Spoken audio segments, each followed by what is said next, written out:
C'est une page majeure de l'histoire politique du Gabon qui vient de se tourner. Brice Clotaire Oligui Nguema, président de la transition depuis le coup d'État d'août 2023, est élu président de la République avec plus de 90% des suffrages. Une victoire sans appel qui intervient après la chute du régime Bongo en place depuis plus de 50 ans. Mais derrière les chiffres, des questions essentielles demeurent. Cette élection marque-t-elle un vrai retour à l'ordre démocratique ou s'agit-il d'une reconduction habile du pouvoir? La transition a-t-elle permis de refonder l'État ou simplement de la reconfigurer? Et quelles leçons peut-on tirer pour le Gabon et pour le continent? Décryptage avec nos invités. Emmanuel Odilon Koukoubou est politologue au CIAF, le Civic Academy for Africa's Future. Bonsoir, bienvenue. Bonsoir, cher Marcel. Et Père Arnaud-Éric Aguenounon, philosophe politique et analyste international. Bonsoir, bienvenue. Bonsoir. Merci d'être venu à ce plateau. C'est un plaisir de vous recevoir sur cette question. Je vous remercie. Comment analysez-vous, je commence tout de suite avec vous, comment analysez-vous cette victoire écrasante de Brice Oligui Nguema, tout sauf une surprise? Il faut dire que c'est ce genre de score est habituel au Gabon. Le Gabon s'illustre toujours par des scores au-delà de 80%. Quand on voit l'historique des élections dans ce pays-là. Mais la particularité cette fois-ci, c'est que depuis le 30 août 2023, depuis ce coup d'État, que eux autres, ils appellent le coup de la liberté ou coup de la libération. Il faut dire que nous sommes rentrés dans une nouvelle perspective électorale. Ce n'est plus une élection de la famille Bongo, parce que quand ils ont pris le pouvoir en 67, avec en 1968 le parti unique, chaque fois il fallait crédibiliser ce règne avec des élections. Donc il y avait peut-être une machine qui servait à cette crédibilisation et qui donnait des résultats similaires. Mais aujourd'hui, je crois que pour cette élection, il y a eu un nouveau visage, mais le résultat ne m'a pas étonné, parce que quelque part en Afrique, quand vous êtes au pouvoir, vous ne perdez pas souvent les élections. Mais lui, il bénéficie de l'aura qu'il a eue parce que il est le tombeur de toute cette dynastie Bongo. Il les a fait tomber sans bain de sang, et avec aussi beaucoup de stratégie. Il a commencé une certaine inclusion, mais sans pour autant rallier tout le monde, parce qu'il n'y a pas d'inclusion parfaite. Il y a tout le temps une certaine opposition. Mais cette inclusion-là est allée jusqu'à la réforme du code électoral, un référendum allant à une nouvelle constitution. On va revenir sur la transition, comment s'est déroulée cette transition. Monsieur Koukoubou, quand vous suivez le père Éric, il parle d'élection au temps de la famille Bongo. Est-ce que vous voyez la dernière élection comme... est-ce que cette élection est différente de ce qu'on avait l'habitude de voir avant le coup d'État?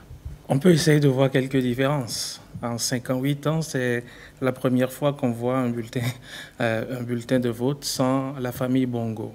Donc, c'est déjà un changement qu'il faut observer.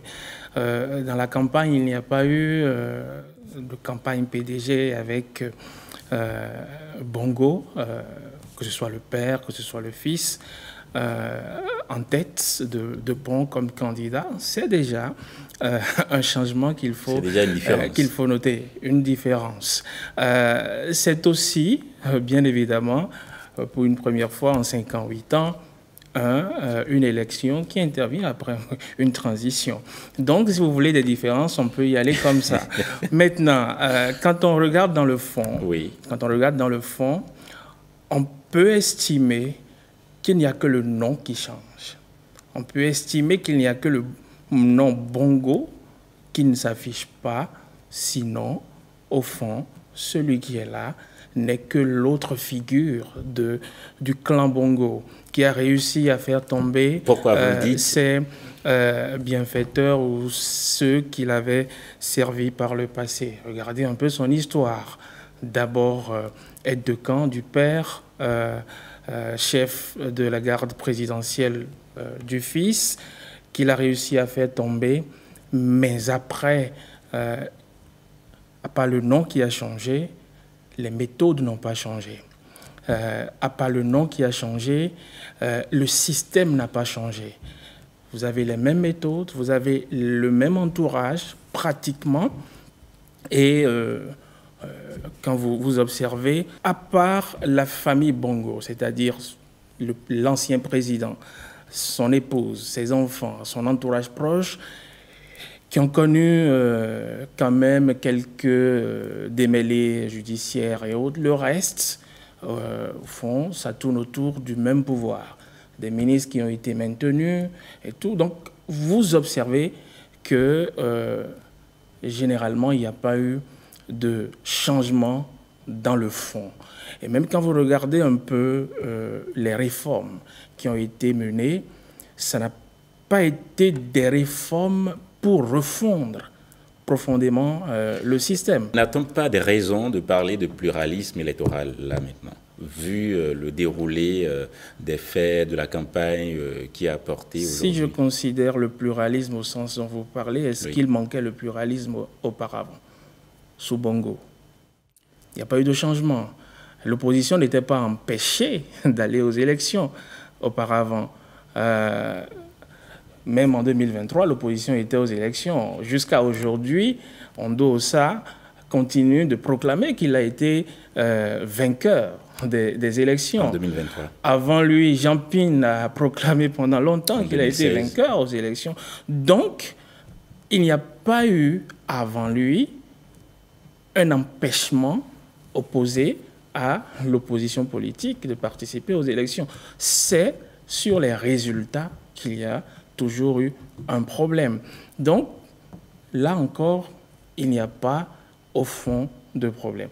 Si le Gabon avait besoin de réformes profondes, si le Gabon était malade et avait besoin d'un médecin pour notamment le sortir de léthargie, je ne pense pas qu'on ait trouvé le bon médecin pour faire ce travail-là.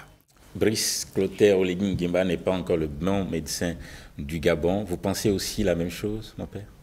Dans les villages, autrefois, on n'avait qu'un major pour soigner les gens ou un infirmier. Et je pense que à l'ouvrage, on reconnaît l'artisan. Brice Clotaire Oligui Nguema était militaire, officier supérieur. Observateur, il a observé, il a vu comment marche le pouvoir, les rouages, il connaît cette famille et il a su par où passer pour faire le coup de force. Mais avant le coup de force, je crois qu'il y a eu des contestations électorales, il y a eu vraiment beaucoup de crises parce que le règne du père n'est pas le règne du fils. Le père régnait en maître, mais le fils a eu vraiment beaucoup plus de crises, beaucoup plus de problèmes. Et la transition père-fils a été trop forcée. Et au point où les crises à gérer ont peut-être conduit aussi à sa maladie. Et au temps fort de la maladie, il tenait encore le pouvoir. Donc, ayant été observateur, témoin de tout ça, il a dû vouloir prendre sa responsabilité. Et le peuple avait soif du changement. Oui, bien entendu, le peuple a soif du changement, mais le peuple n'avait pas la solution. Alors, ayant fait ce coup de force, la question qu'on peut se poser, il a fait le coup de force avec l'entité garde présidentielle seule, mais il a fait le coup d'État avec toute l'armée. Et la réponse à ça, on peut dire qu'il a quand même eu le soutien de toute l'armée. Parce que s'il n'y avait pas eu le soutien de toute l'armée entre le 30 août 2023... Et même de la communauté internationale étant tenté de dire, on va y revenir. S'il n'avait pas le soutien de toute l'armée, entre le 30 août 2023 jusqu'à maintenant, peut-être il peut y avoir d'autres coups d'État. Donc, certainement lui-même, humainement, ou il avait peut-être de bons rapports avec les autres officiers de l'armée, ainsi de suite. Donc, c'est devenu comme un coup libératoire. Maintenant, je suis tout à fait d'accord avec M. Kokoubou, parce que, en réalité, un système ne change pas du jour au lendemain. Il faut une refonte totale. Et il a besoin des mêmes acteurs. Il va prendre quelques acteurs nouveaux et il va mêler à ce système. Le nom Bongo n'est plus là, mais le système est encore en place. Il a donné une interview à TV5 Monde où il a cité certaines actions, tout ça là. Les actions, même les bonnes actions, les actions meilleures, n'empêchent pas un système d'être en place.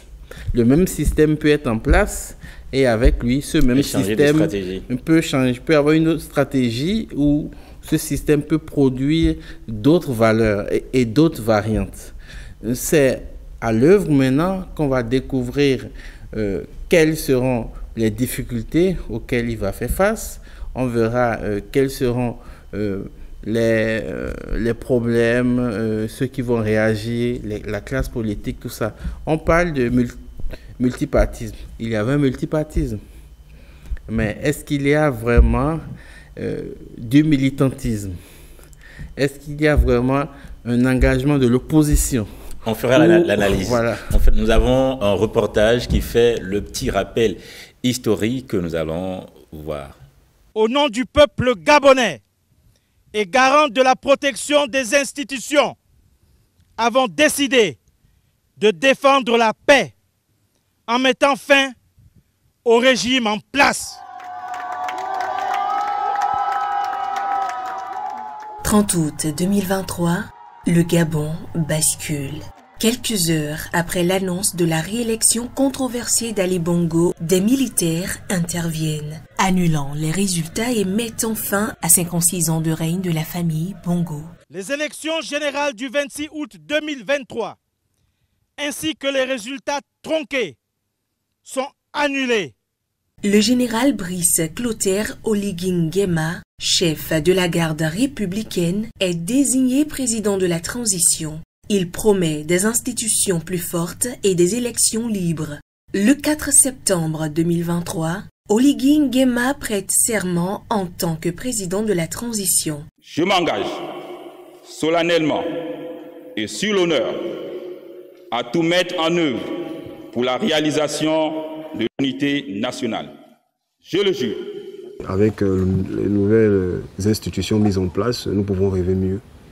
Et nous pouvons penser que nous serons une jeunesse sauvée par rapport aux autres. 16 novembre 2024, les Gabonais approuvent à 91% une nouvelle constitution instaurant la Deuxième République. Celle-ci prévoit un mandat présidentiel de 7 ans, renouvelable une fois.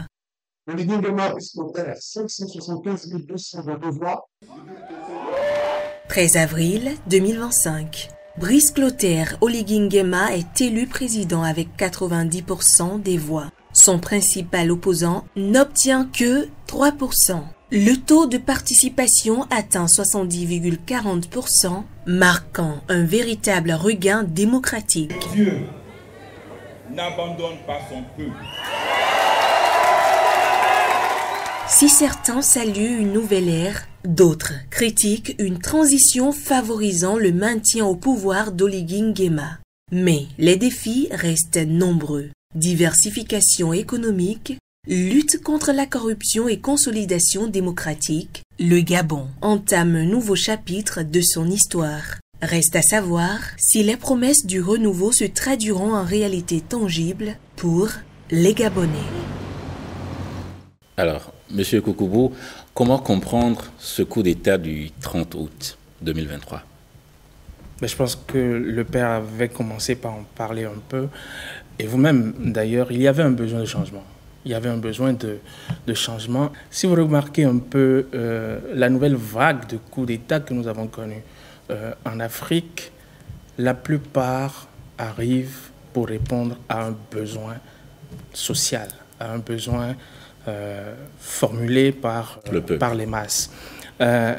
Mais au final, c'est une sorte de détournement que les militaires arrivent à faire. Il y avait un besoin, ça, on était tous d'accord. Et est-ce que le peuple en avait les moyens? Voilà. Non, le peuple a toujours la solution à tout. Quand le peuple décide, il a la solution à tout. Ça peut prendre du temps, mais il a la solution. Vous pensez que les militaires, et quand on prend le cas du Gabon, vous pensez que Oligui Nguema n'est pas la solution du peuple? Non, ce n'est pas moi de dire si Oligui Nguema est la solution du peuple. Ce que j'ai analysé, c'est de voir si son action constitue la solution du peuple. Oui, à un moment donné, le peuple avait besoin de changement. Il y avait eu des élections dont la finalité tendait à poursuivre ce qui n'était pas voulu. À ce moment donné, à ce moment-là, il a estimé que c'était le bon moment pour lui d'utiliser l'argument populaire pour prendre le pouvoir. Est-ce qu'il était là vraiment pour faire ce que le peuple voulait, les réformes profondes que le peuple voulait? Le père a dit tout à l'heure, c'est à l'œuvre qu'on va le reconnaître. Il a fait 19 mois, il a eu une transition qu'il a conduite. On peut voir les résultats de cette transition pour analyser quelles étaient ses vraies intentions en prenant le pouvoir, pour analyser s'il était vraiment, ou bien si son action représentait vraiment la solution du peuple ou autre chose, ou plutôt une autre façon de perpétuer ce qui existait, une façon pour lui et pour les hommes qui l'entourent de préserver leurs intérêts. Parce que si vous regardez un peu les événements de 2023, il y avait une part de différence par rapport au passé. On n'était pas à l'abri de soulèvements populaires, on n'était pas à l'abri d'un peuple qui, disons, à ce moment-là, irait plus loin que par le passé. Et donc, il a voulu peut-être couper court. Et la question, c'est de savoir, le peuple en ce moment voulait quoi? Les Gabonais voulaient qu'on change tout le système. Les Gabonais voulaient, disons, quelque chose de meilleur. Sauf qu'un soulèvement populaire pouvait entraîner une situation dangereuse. Le soulèvement populaire fait partie de la vie des peuples. Ça fait partie de la vie des peuples. Et les plus grands changements démocratiques, les plus grands changements politiques sont venus de là. D'accord. On va y venir, on va analyser tout à l'heure les résultats de la transition de Brice Clotaire Oligui Nguema. Mais ça nous dira s'il était dans le... Bien sûr. Mon père, pourquoi ce coup d'État du 30 août 2023 n'a pas été aussi contesté internationalement? Le contexte au Sahel ou ailleurs en Afrique n'est pas le même contexte que le contexte du Gabon. Au Gabon, vous avez une dynastie au pouvoir qui a fait plus de 50 années. Et je parlais tout à l'heure qu'il y a eu continuité tout de suite entre le père et le fils. Un pays comme le Gabon attire l'attention au plan international. Ce n'est pas comme d'autres pays. Ils ont le pétrole, ils ont la forêt, ils ont assez de ressources minières. Donc c'est un pays riche, petit pays, mais très très riche. Et qu'ils nous souviennent, il y a beaucoup de Béninois qui sont allés au Gabon. enseignants, ingénieurs. Et donc, c'est l'Eldorado pour beaucoup de citoyens de l'Afrique de l'Ouest. Donc, ce n'est pas un pays à négliger au plan international. Et au plan des relations France-Afrique, c'est aussi un bastion, un noyau dur de la France-Afrique. Et Bongo Père était vraiment un lieutenant de la France-Afrique. Et il a gravi les échelons jusqu'à peut-être les générales dans la sphère France-africaine. Et donc, de ce point de vue-là, c'est normal que le Gabon intéresse. Et d'un second point de vue, on peut aussi trouver que l'élite gabonaise était vraiment fatiguée d'avoir cette famille au pouvoir. Mais étant donné que les civils n'ont pas toujours la force, sauf le peuple, le philosophe Claude Lefort dit que l'insurrection est le summum de la démocratie. Donc sans insurrection, un peuple ne peut pas faire partir un dirigeant. Et donc l'élite était fatiguée, les militaires étaient fatigués. Et donc à un moment donné, on peut dire aujourd'hui que peut-être Bongo fils n'était plus soutenu par les militaires. Et comme il n'était plus soutenu par les militaires, parce que tout pouvoir autoritaire, dictatorial, est soutenu par l'armée. Sans l'armée, vous ne tenez pas. Il était donc un dictateur. Mais vous voulez me faire dire le contraire, je ne peux pas dire le contraire. Si je dis le contraire, voilà. On peut dire un dictateur doux. Parce qu'il y a des dictateurs purs et durs, et il y a d'autres qui sont doux. Mais le système était fait de telle sorte que, au creuset de cette élection, cette réélection contestée, il fallait prendre une décision. Donc, le coup d'État est venu de cette manière-là. Mais ce coup d'État se distingue des coups d'État au Sahel parce que, au Sahel, d'abord, il y a des questions de souveraineté. Les bases françaises qui sont venues, un certain échec de la présence française, et ensuite tout ce qui entoure cette présence-là, la mort massive des militaires au front, la pauvreté, la misère, la corruption de l'élite.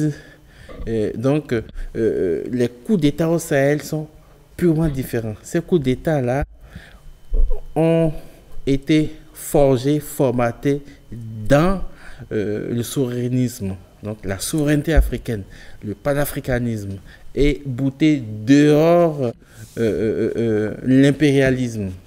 Et ce n'est pas du tout le cas.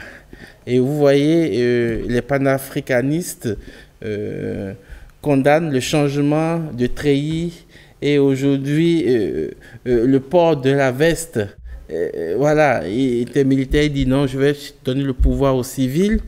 Et il prend lui-même ce pouvoir. Les panafricanistes critiquent ça.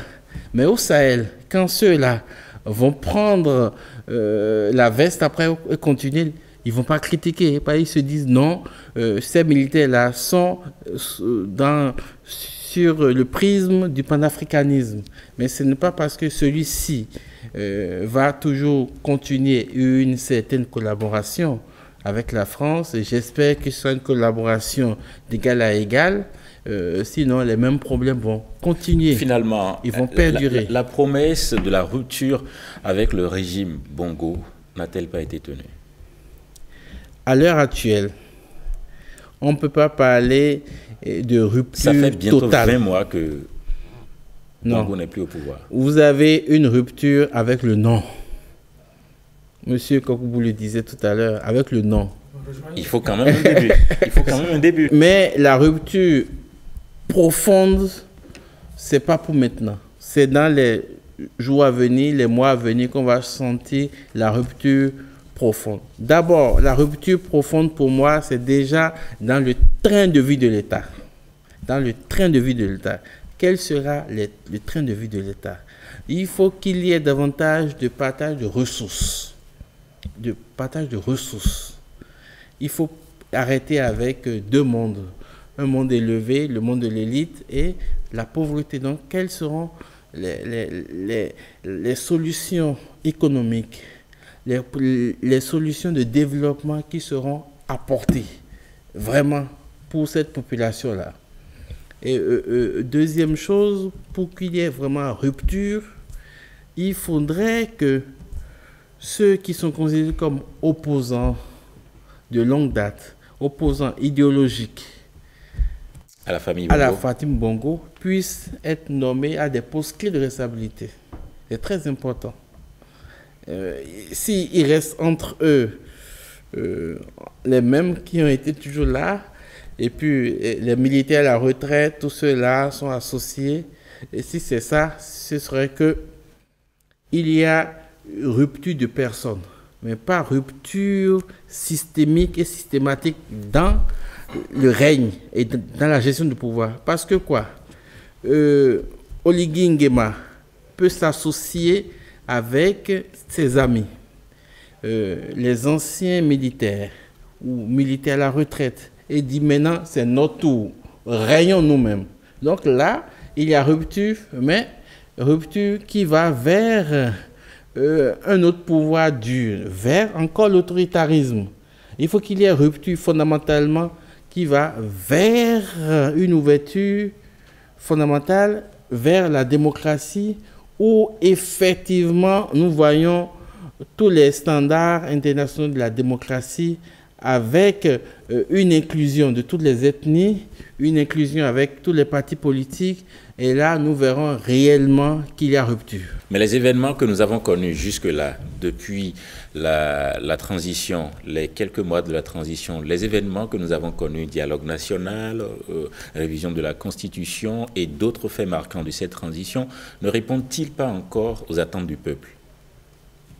Déjà, je voudrais rappeler au sujet du développement du peuple que je ne faisais pas une analogie contextuelle entre les coups d'État du Sahel avec celui du Gabon. Non, je ne l'ai pas dit. Je faisais juste noter que le modus operandi était le même. Il y a une attente, le coup d'État vient et le coup d'État est facilement acceptable. C'est juste le cas. Prenez tous les cas, c'est la même chose.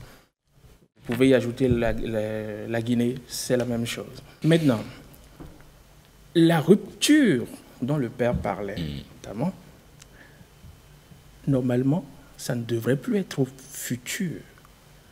Parce qu'il y a eu un temps de transition.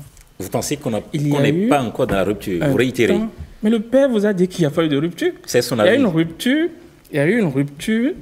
Mais il reconnaît quand même qu'il y a un début de rupture. Il y a une rupture avec la famille Bongo.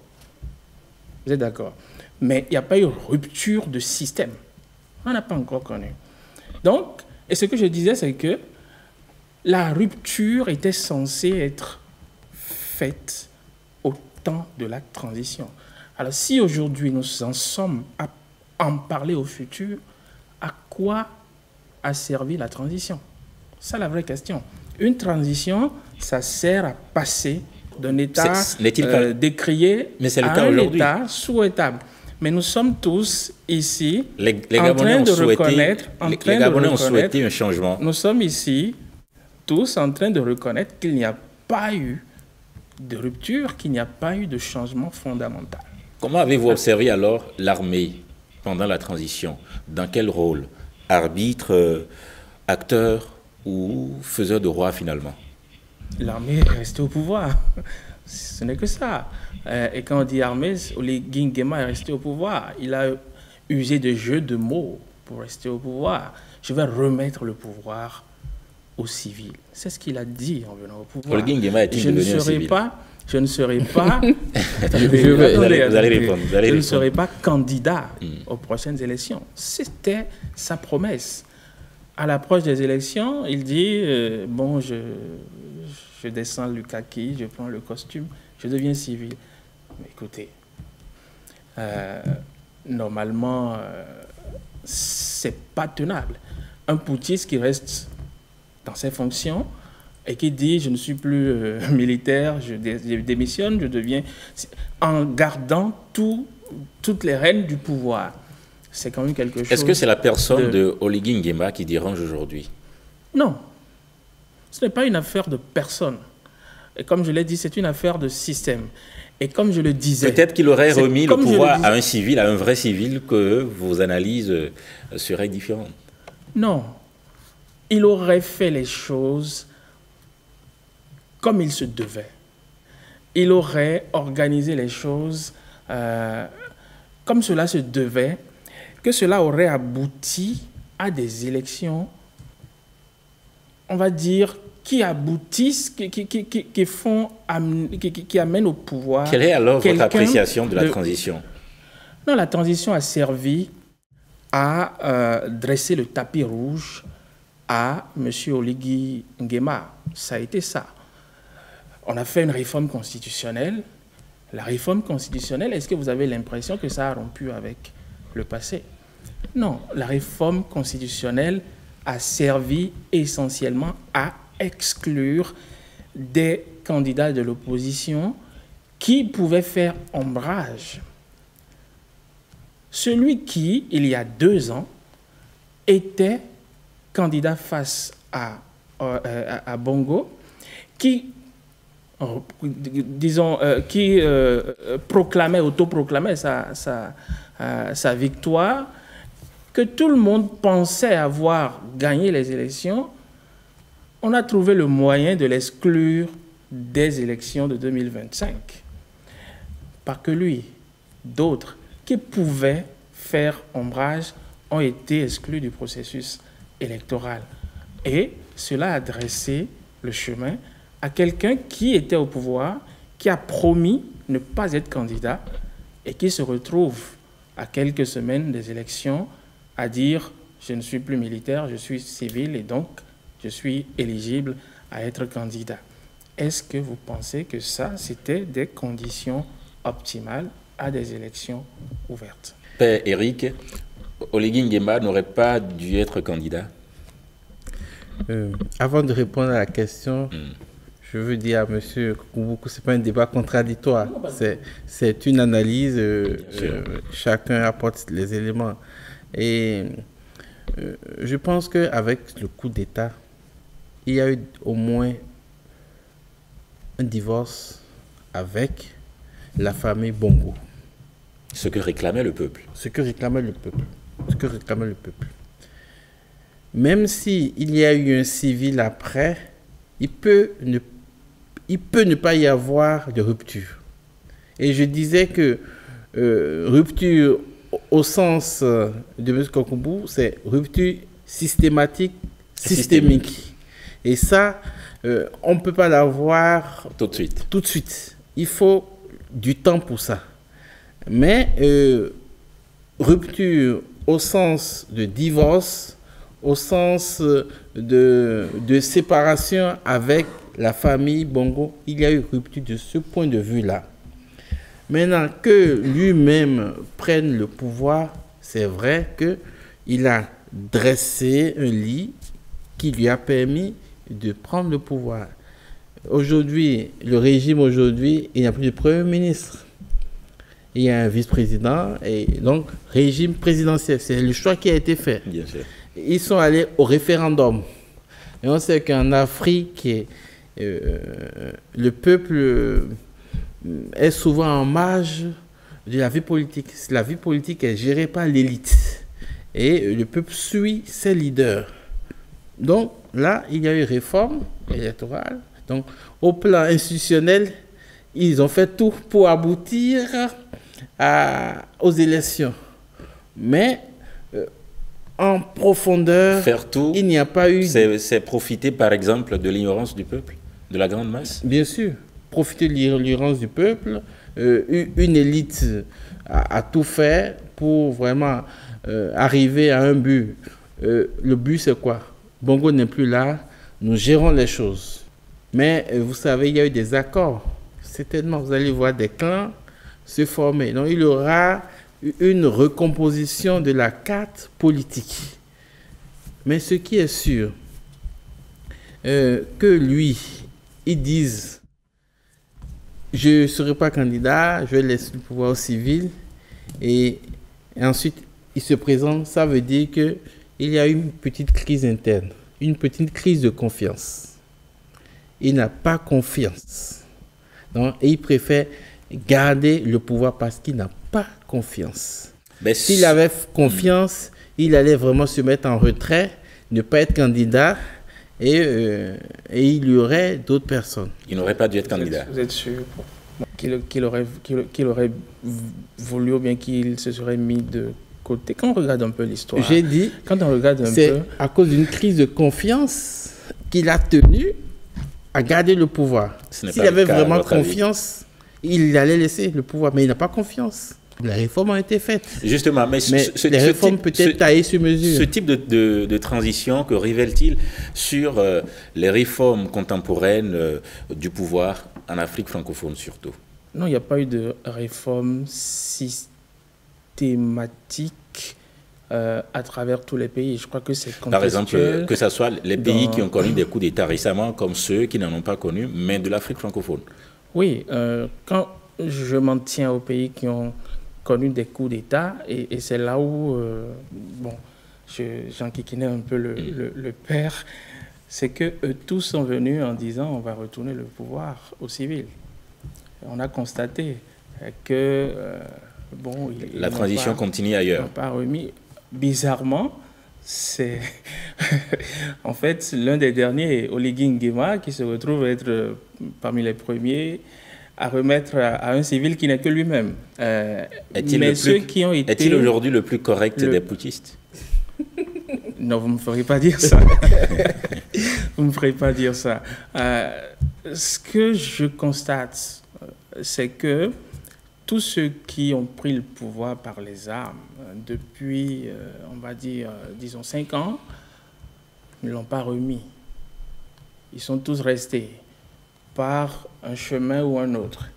Il y a eu les putschistes acceptés ou bien fréquentables pour l'Occident, comme le Gabonais ou le Tchadien. Ceux-là ont pu se faire des élections pour se maintenir au pouvoir. Il y a ceux qui ont été rejetés par l'Occident. Ceux-là sont toujours restés sans organiser des élections et sont en rapport frontal, en crise avec les pays occidentaux. Et quand je dis occidentaux, vous savez de qui je parle. Je parle de la France principalement. L'autre troisième coup d'État plus ou moins accepté, c'est la Guinée. Et lui aussi, il est en train de se préparer à passer par une élection pour se maintenir au pouvoir. Donc, parlant de réformes politiques, institutionnelles dans ces pays qui ont connu de coups d'État, en gros, on n'en a pas eu fondamentalement qui ait permis le retour du pouvoir par des élections aux civils, disons une satisfaction des volontés primaires des populations. C'est mon observation. Donc, à mon avis, je pense qu'on est dans le statu quo, on n'est pas dans l'intérêt général, mais plutôt dans des intérêts qui sont ailleurs. Peut-être des intérêts étrangers qui permettent de maintenir des gens au pouvoir, ou des intérêts privés, de clans, de militaires au pouvoir qui préfèrent se maintenir pour ne pas perdre leurs avantages. Mais le retour des militaires au pouvoir sous couvert de réformes signe-t-il l'échec des démocraties libérales à l'africaine? Je dis souvent, et ça c'est la théorie que je défends, en Afrique, nous sommes encore au balbutiement de la démocratie. Nous sommes aux fondations de la démocratie. On n'a pas encore fini de faire la fondation. Et en général, il y a des courants où on conteste la démocratie. Parce qu'en fait, la démocratie ne nous arrange pas. Ça ne nous arrange pas. Ça ne nous arrange pas parce que il y a un problème d'éducation, de formation. Et il y a un problème du personnel politique qui ne pense pas à l'intérêt général. Donc, échec, oui. Et ensuite, il y a troisièmement la loi. Et toutes les lois sont des lois prêtes à porter. On n'est pas prêt à faire une loi pour l'intérêt général. On fait la loi pour soi-même. Et quatrièmement, le peuple n'est pas assez formé pour rentrer dans une dynamique où il faut faire un débat d'idées, un débat thématique. Et le peuple suit que les acteurs. Donc, si les acteurs n'ont que des intérêts, et si les acteurs se maintiennent au pouvoir et le peuple ne sent pas d'avancée, et le peuple ne sent pas de développement, le peuple n'est pas dans la liberté, le peuple est dans la misère, sans éducation et sans tout, le peuple ne peut que contester la vie politique ou soit rester en marge.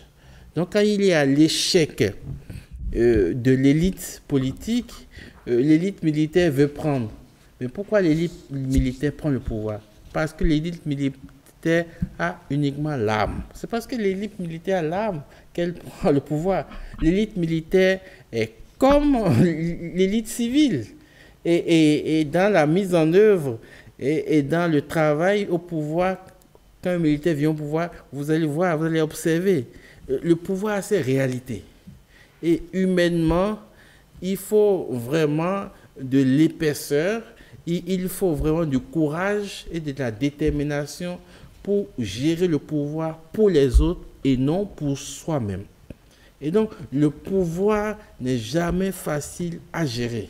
Le plus facile, c'est de le gérer pour soi-même et pour ses intérêts. Le militaire peut venir, il va faire pareil. Et donc, les appétits et puis tous les relents sont présents dans tous les corps. Alors, que ce soit des militaires qui prennent le pouvoir, vous allez voir qu'ils ne laissent pas le pouvoir. M. Kokoubou l'a dit, ils ne laissent pas. Mais moi, j'ajoute qu'ils ne laissent pas parce qu'il y a une crise de confiance. Et en plus de la crise de confiance, il y a aussi que la plupart des militaires qui prennent le pouvoir, ce sont des militaires qui ont gravité autour du pouvoir. Ils ont vu comment est le pouvoir. Ils ont vu la caisse noire, s'il y en a. Le militaire qui fait le coup d'État, ce n'est pas le militaire qui n'a jamais fait le palais présidentiel, hein, souvent. Ce n'est pas le militaire qui est resté loin du palais, non. Donc, deuxièmement, il y a le goût de gagner le pouvoir. Le goût d'être au pouvoir et de ne pas laisser le pouvoir à un autre. Et troisièmement, il y a aussi, et ça il ne faut pas l'ignorer, il y a aussi une tentative de vouloir bien faire. Une tentative de vouloir bien faire. Chacun a toujours envie de bien faire. Maintenant, ta tentative de bien faire, ton désir de bien faire, confronté à la réalité, devient une goutte d'eau dans la mer. Est-ce que cette élection au Gabon envoie un message aux autres régimes toujours en crise? Le Mali, le Niger, la Guinée? Un message, je ne sais pas, parce que je ne suis pas sûr qu'au Mali ou au Niger, on soit en train de regarder du côté de Libreville. Je pense qu'il y a un plan qui est assez clair et vous imaginez bien ce qu'on pense du régime de Libreville à Bamako, à Ouaga ou à Niamey. Donc, clairement, je ne pense pas qu'il y ait un message qu'ils puissent en retenir. Pour ces régimes notamment, ce qui se passe au Gabon, c'est une façon de remettre en place un pouvoir favorable à Paris pour perpétuer notamment la France-Afrique. Peut-être je vous dis ce qui se pense là-bas. D'accord. Maintenant, eux, ce n'est pas leur cas. Ce n'est pas leur volonté. Et si vous suivez bien, c'est que s'ils se maintiennent au pouvoir, c'est justement parce qu'ils ont peur qu'en laissant le pouvoir, un civil qui viendrait remettrait en cause, disons, toute leur lutte anti-impérialiste, etc. Donc, il y a une part de contradiction, de perception entre ces deux types de régimes, même s'ils sont venus au pouvoir par les mêmes moyens. Ben, pour crédibiliser alors son mandat, quelles sont pour vous les priorités du président élu au Gabon? Ben, il a déjà commencé avant de venir au pouvoir. Il est sur la bonne voie. Officiellement. Il a déjà, par la méthode mise en place pour notamment revoir la Constitution, la tentative d'inclusion, tout ça, ce sont des moyens de légitimation d'un pouvoir illégitime. Il a fait toute la campagne, les pas de danse à n'en point finir.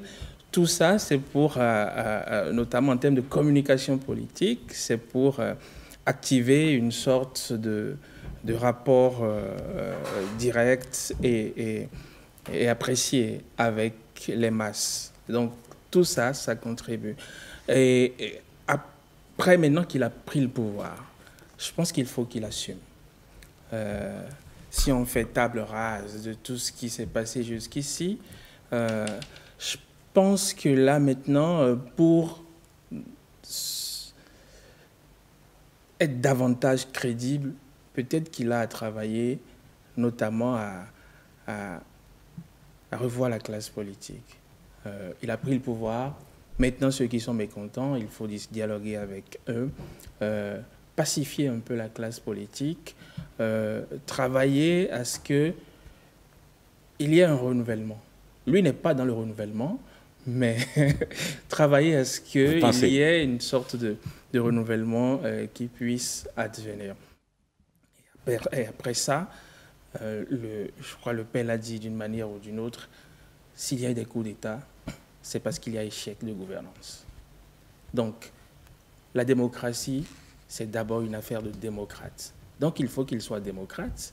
La démocratie, pour qu'elle marche, il faut qu'il y ait aussi des hommes responsables qui soient à la tête des États. Donc, il faut qu'ils soient responsables et puissent répondre aux préoccupations, aux besoins des populations en termes économiques, les besoins sociaux, etc. Si il est là et que ces attentes ne sont pas comblées, il n'est pas à l'abri lui-même d'un renversement. Merci. Et l'autre chose qu'il faudra aussi faire, c'est la maîtrise de l'armée. Aujourd'hui, on ne sait pas s'il a la main sur l'ensemble de l'armée non plus. Vous savez, les coups d'État, ça vient toujours d'une partie. De toute façon, ce que nous savons, c'est que c'est toute l'armée, l'ensemble de l'armée qui l'a porté à cette position aujourd'hui. Jamais toute l'armée. Laissez-moi finir. Jamais toute l'armée ne porte un coup d'État. Donc, peut-on espérer un renforcement des institutions ou doit-on s'attendre à l'émergence d'un autre pouvoir personnalisé? Si je lui donne 5% de bonne foi, avec ces 5% de bonne foi, il peut créer un pouvoir inclusif en donnant des postes clés au gouvernement et dans les institutions de l'État, aux opposants historiques et à toutes les sensibilités de l'opposition. Cette ouverture est fondamentale. S'il n'arrive pas à le faire, alors là, il donne raison à M. Kokoubou. C'est peut-être une petite idée où on peut voir la chose autrement. S'il a fini avec Bongo, peut-être que c'est pour de finir aussi avec ses opposants en même temps. Non, on peut voir aussi la chose de cette façon. Et ensuite, le PDG, ce parti, si lui... lui n'en a pas encore créé. Non. S'il veut créer un parti, vous allez voir si ça sera avec beaucoup de lieutenants du parti PDG. Ou soit il va créer un autre parti carrément avec d'autres amis. Parce qu'on l'attend à ce niveau-là aussi. La configuration politique dépend aussi du parti que lui va créer. Quelle sera l'idéologie de ce parti et qu'est-ce qu'il va faire avec ce parti. Ensuite, au niveau de la décentralisation, les mairies, les préfectures, le pouvoir local il faut aussi qu'il fasse un travail au plan local pour que le pouvoir local soutienne le développement et non soutenir un homme. Parce que s'il va tout de suite avec l'instauration d'un pouvoir personnaliste, il va revenir au point de départ. Il faut vraiment que la classe politique soit au service du développement et au service du pays. Parce qu'il peut prendre le pouvoir comme il l'a fait là et vraiment s'effacer. Mais je ne sais pas s'il pourra s'effacer parce qu'il a rendu le poste régime présidentiel, je ne sais pas trop. Maintenant, au plan économique, au plan éducatif et au plan social, il faut des mesures fortes. Quelles seront les mesures fortes? Le taux de chômage est élevé. Le pays, la population ne profite pas vraiment des produits de rente. La jeunesse espère toujours. La jeunesse espère toujours. Quels seront les signaux forts qu'il lancera? Et pour finir, il faut que vraiment il y ait un programme de société qui fasse rupture avec tout ce qui était fait. Il y en a un déjà de toute façon. Monsieur Koukoubou, quelle leçon en tant qu'Africain devrions-nous tirer de cette expérience gabonaise? La leçon est pour les gouvernants. Il faut bien gouverner. C'est tout. D'accord. Pour conclure? Pour conclure, je dirais que c'est un signal pour plusieurs pays de l'Afrique où il y a encore des dynasties. Un exemple? Non, je ne donnerai pas d'exemple. De toute façon, le véritable défi commence maintenant, c'est vrai, transformer cette élection en acte fondateur d'une république nouvelle portée par des institutions solides, une société civile éveillée et un leadership véritablement au service du peuple, parce que c'est sûr, on ne fonde pas une république sur la seule promesse du changement, mais sur le courage d'en faire une réalité. Merci à nos invités pour les éclairages et merci à vous de nous avoir suivis. Rendez-vous très bientôt. Continuez à penser notre temps ensemble. Merci, cher Emmanuel Koukoubou. Merci. Cher père, merci. Merci. À bientôt.